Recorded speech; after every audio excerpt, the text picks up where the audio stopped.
नमस्कार दोस्तों, मैं हूं करुणा और मैं आप सभी का स्वागत करती हूं हमारे इस बहुत ही ज़रूरी शो में। इसका नाम है patient education series on cancer.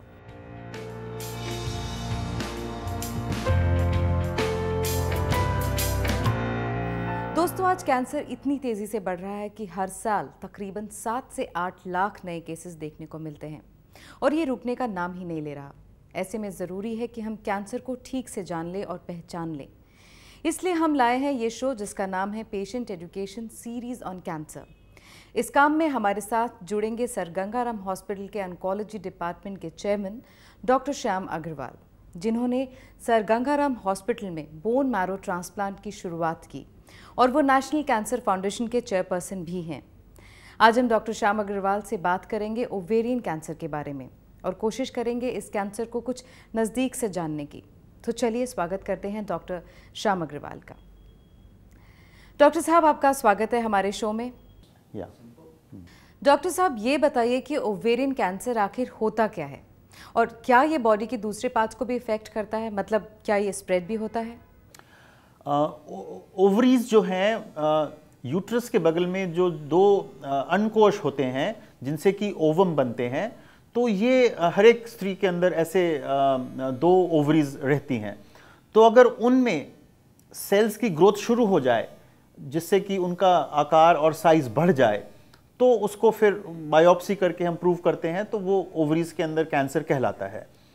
जैसे कि ब्रेस्ट कैंसर के बारे में भी मैंने बोला कि हर एक ऑर्गन का एक लिम्फेटिक चैनल से स्प्रेड हो सकता है, तो इसी तरह से ओवरीज के जो कैंसर के सेल्स हैं वो लिम्फेटिक्स के थ्रू स्प्रेड करके पेट में जो गांठें होती हैं उनके अंदर वो स्प्रेड हो सकता है, नंबर 1। दूसरा जो इम्पॉर्टेंट स्प्रेड होता है ओवेरियन कैंसर का, हमारे पेट में लेडीज़ में झिल्ली होती है जिसको पेरिटोनियम या ओमेंटम बोलते हैं। तो ये कैंसर के सेल्स वहाँ स्प्रेड हो जाते हैं जिससे कि पानी बनता है पेट में, जिसको असाइटिस बोलते हैं इंग्लिश में। तो ये एक दूसरा एक पैटर्न होता है इसके कैंसर के स्प्रेड होने का। तीसरा, जैसे कि हमारा सारा सिस्टम ब्लड वेसल से कनेक्टेड है, तो वो ब्लड वेसल से अगर ट्यूमर सेल्स जाएंगे तो वो फिर कहीं भी जा सकते हैं। जैसे कि मैंने पहले बताया कि फेफड़े में जा सकते हैं या बोन्स में जा सकते हैं या लिवर में जा सकते हैं। तो हर एक कैंसर जो है उसको फैलने की क्षमता होती है, किसी पेशेंट में कम, किसी में ज़्यादा। उनके शायद कारण हमें उतने पता नहीं हैं, लेकिन कैंसर्स जो हैं वो स्प्रेड करते हैं और वही उनकी एक सबसे बड़ी इम्पॉर्टेंट बात है। डॉक्टर साहब, ओवेरियन कैंसर की स्टेजेस क्या होती हैं और सबसे डेंजरस या सीरियस स्टेज कौन सी होती है? तो ओवेरियन कैंसर की 4 स्टेजेस रहती हैं और ओवरीज जो हैं वो पेल्विस में होती हैं, जो कि पेट का नीचे का हिस्सा होता है। तो अगर ट्यूमर केवल ओवरीज तक कन्फाइंड है तो उसको स्टेज 1 बोलते हैं। अगर ट्यूमर स्प्रेड होके पेल्विस के अंदर ही फैल जाए तो वो स्टेज 2 कहलाता है। स्टेज 3 होता है जब वो पेल्विस से बाहर आके ऊपर के पेट में आ जाए, जैसे कि असाइटिस हो जाए या पेरिटोनियम में फैल जाए। और 4th और या फाइनल स्टेज जो होती है वो कहलाती है जब ट्यूमर सेल्स लिवर में या लंग्स में या बोन्स में फैल जाएं। तो ये 4 स्टेजेस ओवेरियन कैंसर की होती हैं और इसमें जो सबसे ख़तरनाक स्टेज ऑब्वियसली वही है जबकि स्टेज 4 है, जबकि ट्यूमर सेल्स सारे शरीर में फैल गए हैं। तो डॉक्टर साहब, ओवेरियन कैंसर कैसे डायग्नोज होता है और इसका पता लगने में कौन कौन से टेस्ट होते हैं? ओवेरियन कैंसर को डायग्नोज करना अर्ली स्टेजेस में बहुत ही मुश्किल रहता है मोस्ट ऑफ द टाइम्स, क्योंकि ये स्त्री के पेट में रहते हैं और धीरे धीरे करके उनका ट्यूमर का साइज़ बढ़ता है। ये एक सरफेस ट्यूमर नहीं है जैसे कि शायद ब्रेस्ट कैंसर है, तो इसके इनिशियल स्टेज में कोई लक्षण ही नहीं होते हैं। तो या तो उसको यूजुअली लेट स्टेज में डिटेक्शन होती है जब पेशेंट को कोई पेट में दर्द हो, या जैसे कि हमने बताया कि अगर पानी बनना शुरू हो जाए, असाइटिस होनी शुरू हो जाए, तो वो पेशेंट को लगता है कि मेरा पेट बड़ा हो रहा है। तो वो पेशेंट फिर अपना लेडी डॉक्टर के पास जाते हैं, तो उनका इवैल्यूएशन होता है।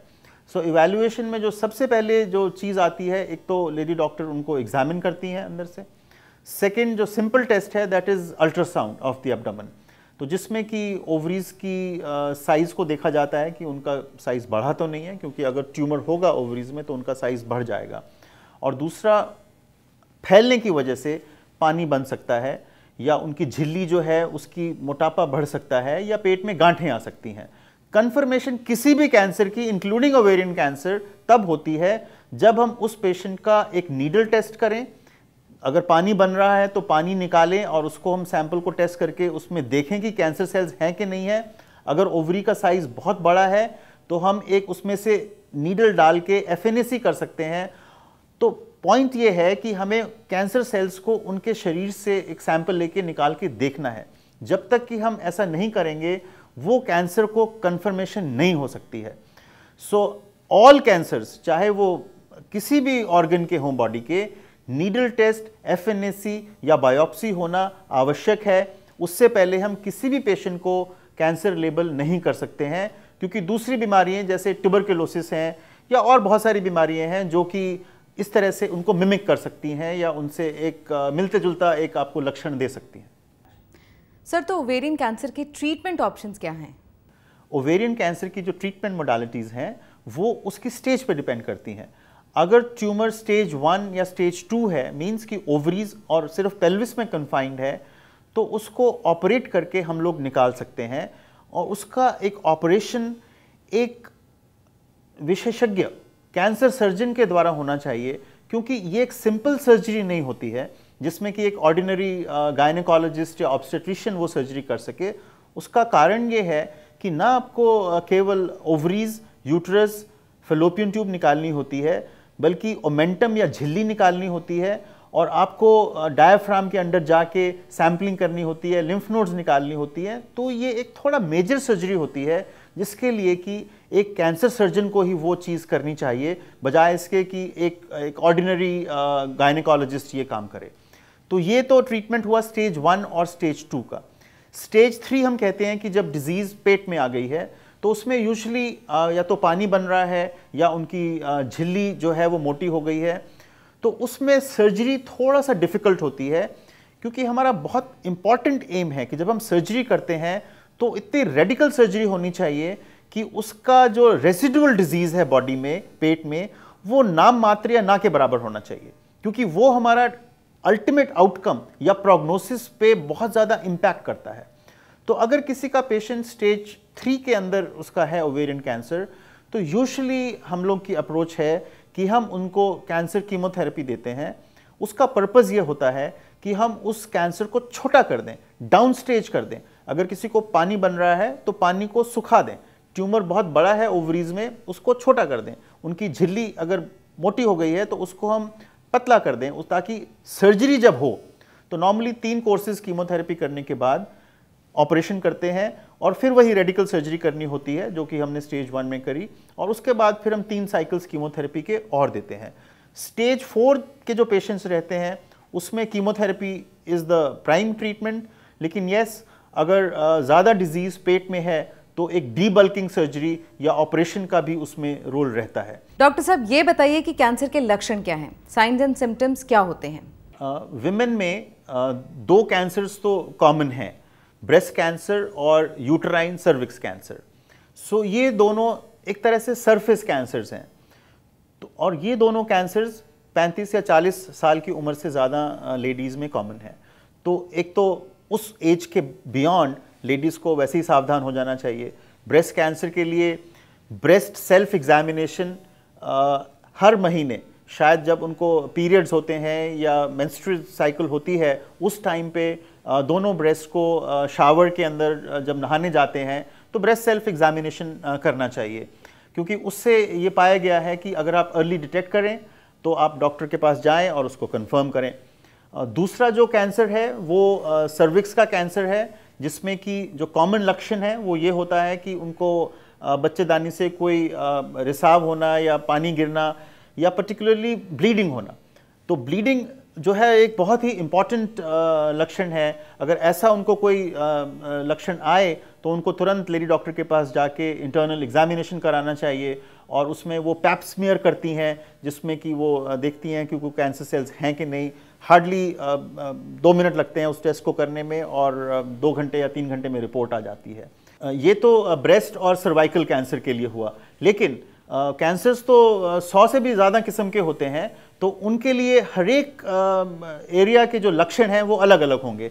फॉर एग्जांपल इंडिया में, नॉर्थ इंडिया में पर्टिकुलरली तंबाकू का सेवन बहुत होता है, तो ओरल कैंसर की जो इंसिडेंस है वो लेडीज़ में कम नहीं है, तो वो भी बहुत कॉमन है।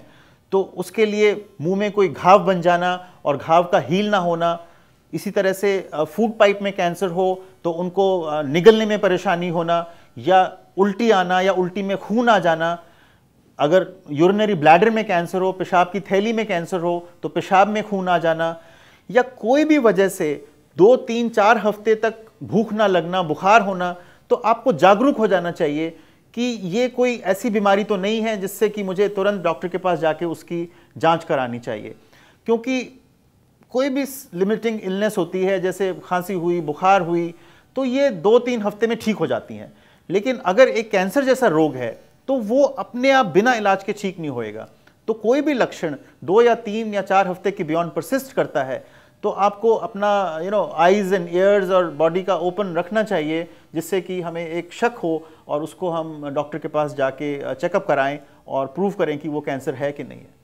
डॉक्टर साहब, क्या महिलाएं कैंसर के डायग्नोसिस या ट्रीटमेंट के बाद पहले की तरह अपना सामान्य जीवन जी सकती हैं? ये तो हर डॉक्टर का और हर एक इंस्टीट्यूशन का उद्देश्य है कि अगर किसी रोगी को एक बीमारी हुई है तो इलाज करके हम उसको एक नॉर्मल सोसाइटी में वापस भेजें, और यही हमारा भी एम है। और ये अब कैंसर्स में हो रहा है, और ये उन कैंसर्स में ही हो पाता है जहाँ पे कि क्योर संभव है। क्योर्स उन्हीं कैंसर्स में संभव हैं अगर वो अर्ली स्टेज में डिटेक्ट हों। तो देयरफॉर अब हमारे जो अगर इंसिडेंस आप लें, ब्रेस्ट कैंसर मान लीजिए, 100 पेशेंट्स अगर ब्रेस्ट कैंसर के डिटेक्ट होते हैं तो I think 50-60% patients urban areas में तो स्टेज 1 या स्टेज 2 में डिटेक्ट हो रहे हैं। और ये सब लेडीज ऑपरेशन करके, रेडिएशन करके, कीमोथेरेपी करके 6 महीने के अंदर बिल्कुल नॉर्मल हो जाती हैं और नॉर्मल लाइफ में अपना काम करती हैं, चाहे वो टीचर हैं, चाहे वो बैंकिंग में हैं, चाहे वो किसी भी इंडस्ट्री में हैं। So they are leading next to normal life, virtually normal life. और ये हमारा एम है कि हम ये चाहते हैं कि वो अपनी जिम्मेवारी उठाएं, अपना काम करें, अपने बच्चों की देखभाल करें। तो ये बिल्कुल संभव है और ये हो रहा है आज की डेट में, चाहे वो ओवेरियन कैंसर है अर्ली स्टेजेस में, चाहे वो लंग कैंसर है, जो कोई भी कैंसर है, कि उनको हम एक नॉर्मल लाइफ में लेके आएँ। अर्ली स्टेज में अगर कैंसर होगा तो उनका पूरा ट्रीटमेंट होके हम उनको क्योर कर रहे हैं और उनको हम चाह रहे हैं कि आप नॉर्मल लाइफ में जाएं। अगर एडवांस स्टेज में भी होता है तो क्योंकि हमारे इलाज में इतना परिवर्तन आ गया है, शायद हम आज उतनी कीमोथेरेपी नहीं देते हैं, उतनी रेडिएशन नहीं देते हैं, नई पद्धति आ गई हैं जिसको कि हम जीन थेरेपी या टारगेटेड थेरेपी देते हैं। उनमें साइड इफ़ेक्ट्स नहीं होते हैं, और साइड इफ़ेक्ट्स कम होने की वजह से ये पेशेंट्स कैंसर रहते हुए भी एक नॉर्मल लाइफ के अंदर हम चाह रहे हैं कि वो जाएं। और हमने कैंसर को आज एक क्रॉनिक डिजीज़ के रूप में कन्वर्ट कर दिया है बहुत सारे पेशेंट्स में, चाहे वो कोलन कैंसर है, चाहे वो ओवेरियन कैंसर है, चाहे वो ब्रेस्ट कैंसर है, और लंग कैंसर में जैसे मैंने उदाहरण दिया था पहले। तो ये एक एम है अब साइंस का, रिसर्चर्स का, कि शायद हम एडवांस कैंसर्स को क्योर नहीं कर पाएंगे, लेकिन इन पेशेंट्स को जैसे शुगर होती है या ब्लड प्रेशर होता है तो इनको एक नॉर्मल लाइफ हम दे पाएँ विद द क्वालिटी लाइफ। तो ये हमारा एक एम है। डॉक्टर साहब, जाते जाते आप क्या मैसेज देना चाहेंगे महिलाओं को ताकि वो अपने आप को कैंसर से बचा सकें? जो प्रीडिस्पोजिंग फैक्टर्स कैंसर्स के हैं वो हमको समझना पड़ेंगे, तभी हम एक करेक्टिव एक्शन ले पाएंगे। और प्रीडिस्पोजिंग फैक्टर्स हैं ओबेसिटी या मोटापा, तो हमको ध्यान देना है अपनी सेहत की तरफ बचपन से, 12, 14, 15 साल की उम्र से, कि हम उस मोटापे को अवॉइड करें। वो तभी हो पाएगा अगर आप रेगुलर एवरीडे एक्सरसाइज करेंगे और अपना डाइट को कंट्रोल करेंगे। डाइट के अंदर आपको जो फूड हैबिट्स हैं उनको बर्गर, पिज़्ज़ा की तरफ ना ले जाके ग्रीन लीफी वेजिटेबल्स, सैलेड्स, उस तरह से ध्यान करना पड़ेगा। एक्सरसाइज का बहुत ही इंपॉर्टेंट एक रोल आ गया है। अगर आप एक्सरसाइज नहीं करेंगे और ये सब जंक फूड की तरफ जाएंगे और ऑयली फूड्स की तरफ जाएंगे तो ओबेसिटी होगी, और ओबेसिटी के साथ clearly most of the cancers are linked. तो ये एक बहुत ही इंपॉर्टेंट एक मैसेज है जो कि हम आपको देना चाहते हैं। थैंक यू डॉक्टर, आपने इतनी अच्छी तरह से ओवेरियन कैंसर के बारे में एक्सप्लेन किया। आई होप हमारे व्यूअर्स को भी ये बातें समझ में आई होंगी। आज हमने ओवेरियन कैंसर के बारे में जाना। आने वाले एपिसोड में हम कैंसर के बारे में हर ज़रूरी जानकारी आपके साथ शेयर करते रहेंगे। So keep watching patient education series on cancer. Be alert and live a safe life, क्योंकि हमें आपकी फिक्र है।